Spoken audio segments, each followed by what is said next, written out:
We tend to believe, or we tend to say, that feedback must be objective and people can rate each other reliably.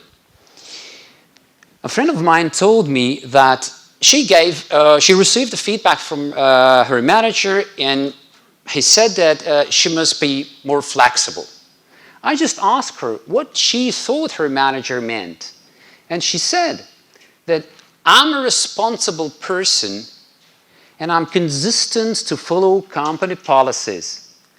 And he asked me to follow the rules less strictly. How objective this feedback was. Don't you think it's flexible? Or maybe 5? And was the feedback about my friend's behavior?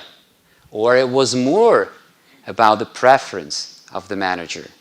We should be very careful when we evaluate somebody because we use our values and our filters, and our feedback say more about us than about the other person.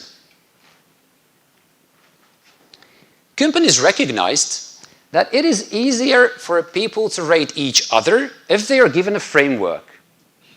This is called competency model. The first issue is that what guarantees that the competences are selected correctly? Why something is in and why something is out? When you buy a survey system, you're told that the competences were chosen based on analyzing results of other companies. For me, they are more like Columbo's wife. She was mentioned in every part of the popular TV series, but actually nobody saw her. Have you seen those studies they refer to? Secondly, what guarantees that if competences showed some correlation with results somewhere else, will result the same in your organization? How true it is that if the reference groups possess some common competences, then the best ones are the ones who have them all. And thirdly, let's see the data. Let's take the competency of decision making. They measure it in a way that, or decision making. They measure it in a way that, let's say, he quickly makes decision. If I rate you good on this, all we know is that I think you make decisions quicker than I would. This is simply guessing. The raters are unreliable and they put bad data in the system.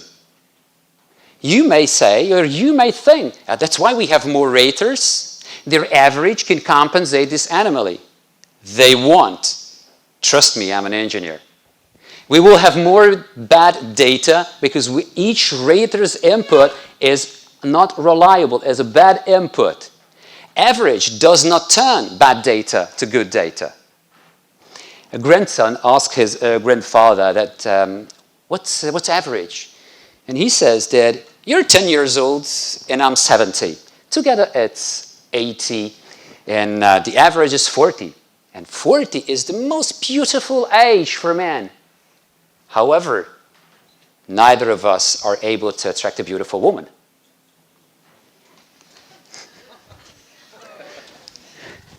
Yeah, so we should be really, and feedback is mainly about what we are, but how we learn self-reflection then.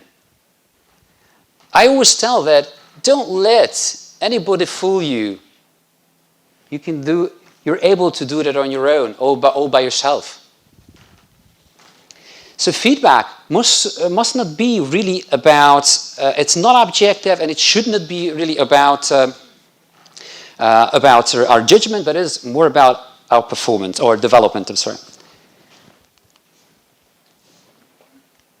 Abraham Wald looked at those planes that returned from the battles as feedback on the war, just like we do with feedback and performance reviews at workplaces. He investigated closer how the information and data was collected and structured. And then he came up with solutions that work better. I do believe that the culture of feedback needs another look, because our employees are crashing and burning just like those planes, just like those early fighter planes.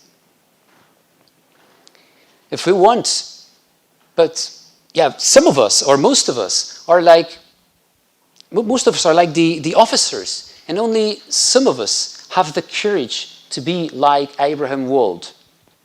But we are experts, HR professionals, engineers, and our job is to strengthen the system to improve employee engagement. From a distance, everybody seems to be right, but from closer, some are wrong.